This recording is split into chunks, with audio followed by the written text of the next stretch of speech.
صدای قدم‌های ناشناخته در راهروها به گوش می‌رسید.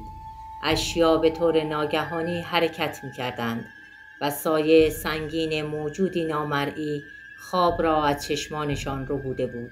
خانه‌ای که به نظر می‌رسید محلی امن و آرام باشد، به زندان روح‌های ناشناخته تبدیل شده بود. آنها از ترس و وحشت خشکشان زده بود و در فکر راه چاره‌ای بودند. اما آیا موفق شدند از شر شیاطین بدذات رها شوند؟ در این ویدیو داستان تسخیر شدن بریجند در ولز را میشنوید. داستانی که افکار و باورهای شما را درباره ماوراءالطبیعه دگرگون خواهد کرد. خانواده ویلیامز در سال 2015 به خانه‌ای در شهر کوچک بریجند واقع در ولز نقل مکان کردند. این خانه قدیمی با معماری سنتی در نگاه اول جذاب و دلنشین به نظر می رسید. آنها به دنبال مکانی بودند که بتوانند در آن آرامش و خوشبختی را پیدا کنند. اما با گذشت زمان ویلیامز ها متوجه شدند که چیزی در این خانه درست نیست. شب اول هنگامی که خانواده در حال آماده شدن برای خواب بودند، صدای قدم‌های آرامی از راه رو به گوش رسید. ابتدا فکر کردند که این صداها به خاطر حرکت همسایه‌ها یا حیوانات کوچک است. اما روز به روز این صداها بیشتر و بلندتر شد.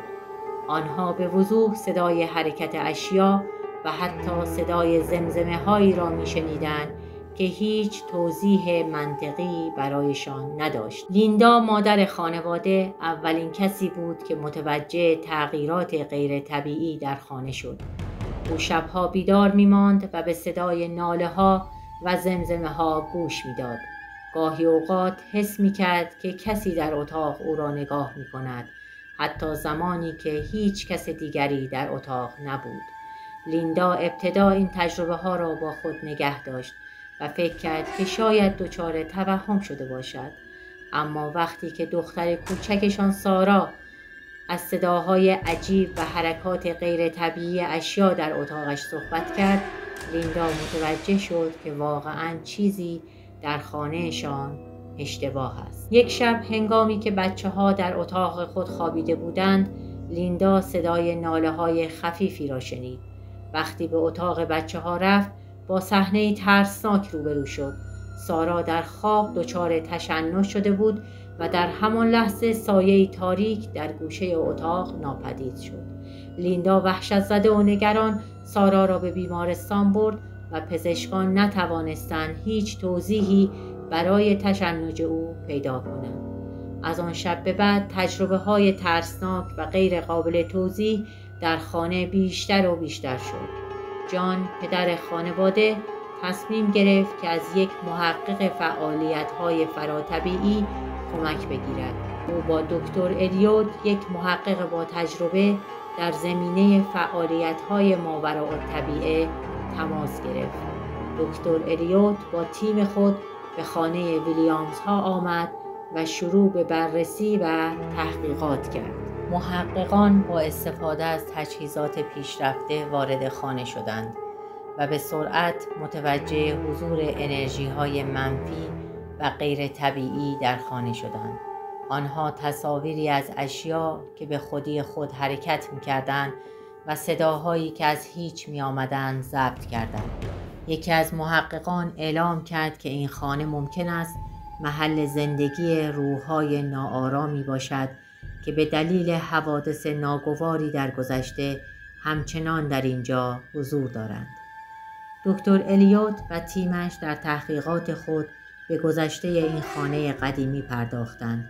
آنها متوجه شدند که در قرن 19 این خانه محل زندگی یک خانواده ثروتمند بوده است که به طور مرموزی ناپدید شدند. هیچ کس نمی‌داند که چه بر سر آن خانواده آمده است، اما شایعاتی وجود داشت که آنها توسط ارواح ناآرام تسخیر شدند. دکتر الیوت همچنین متوجه شد که این منطقه از ولز به طور تاریخی محل بسیاری از اتفاقات فراتبیعی و تسخیرهای روحی بوده است. بسیاری از مردم محلی معتقد بودند که ارواح ناآرام و موجودات ناشناخته در این منطقه زندگی می کنند و به دنبال آرامش و انتقام هستند. یکی از معروفترین این حوادث مربوط به یک معدنچی بود که در قرن 19 به طور مرموزی در یکی از معادن محلی ناپدید شد و هرگز پیدا نشد. مردم محلی باور داشتند که روح این معدنچی هنوز در منطقه سرگردان است و به دنبال عدالت و آرامش می‌گردد. داستان دیگری که محققان به آن پی بردند مربوط به خانم محسنی بود که در آن حوالی زندگی می‌کرد. او ادعا داشت در خانه‌اش در طول شبانه روز چندین بار روحی که شبیه همسرش هست را می‌بیند. تیم دکتر الیوت تصمیم گرفتند که شبها در خانه ویلیامز ها بمانند و به صورت زنده اتفاقات غیر طبیعی را ضبط کنند. آنها تجهیزات پیشرفته‌ای مانند دوربین‌های دید در شب، دستگاه‌های ضبط صدا و حسگرهای حرکتی را در سراسر خانه نصب کردند.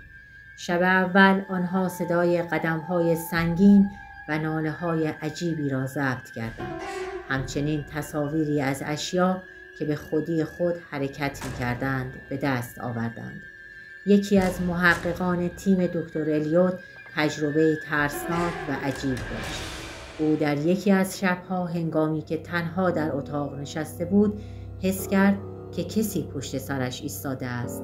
وقتی برگشت سایه‌ای تاریک و مبهم را دید که به سرعت ناپدید شد.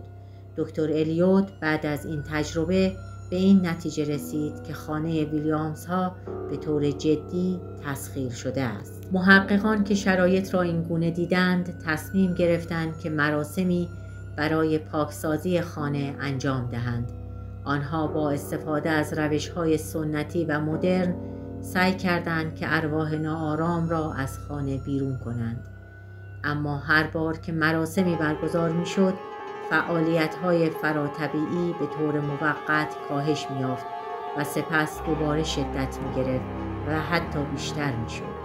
یکی از محققان اعلام کرد که ارواح این خانه به دنبال چیزی هستند که هنوز پیدا نکردند و تا زمانی که آن را پیدا نکنند آرام نخواهند گرفت. با گذشت زمان و انجام مراسم‌های مختلف، فعالیت‌های فراتبیعی در خانه ویلیامز ها کاهش یافت، اما آنها هرگز نتوانستند به طور کامل از شر این موجودات نجات پیدا کنند و بالاخره مجبور به ترک خانه شدند.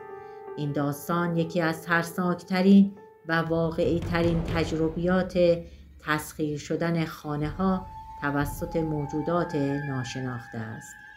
خانواده ویلیامز به خانه جدیدی نقل مکان کردند و تلاش کردند تا زندگی عادی خود را ادامه دهند، اما خاطرات ترسناک و تجربه‌های وحشتناکی که در خانه بریجند داشتند همیشه با آنها باقی ماند. آنها بعد از نقل مکان به خانه جدید تصمیم گرفتند که به طور عمومی درباره تجربیات خود صحبت کنند. آنها در مصاحبه‌ها و برنامه‌های تلویزیونی حضور یافتند و داستان خود را با مردم به اشتراک گذاشتند و امیدوار بودند که با این کار دیگران را از خطرات احتمالی تسخیر شدن خانه‌ها آگاه کنند. در نهایت داستان تسخیر شدن بریجند یکی از مثال‌های بسیاری است که نشان می‌دهد ممکن است چیزی فراتر از دنیای مادی و علمی ما وجود داشته باشد. نظر شما درباره این داستان چیست؟ آیا به تسخیر شدن خانه‌ها توسط ارواح و موجودات ناشناخته اعتقاد دارید؟ نظرات خود را در قسمت کامنت ها با ما به اشتراک بگذارید. اگر از این ویدیو لذت بردید حتما لایک کنید و برای دیدن داستان‌های ترسناک بیشتر کانال ما را سابسکرایب کنید. تا ویدیوهای بعدی مراقب خودتان باشید و به یاد داشته باشید که همیشه چیزی بیشتر از آنچه که چشمان ما می‌بیند وجود دارد.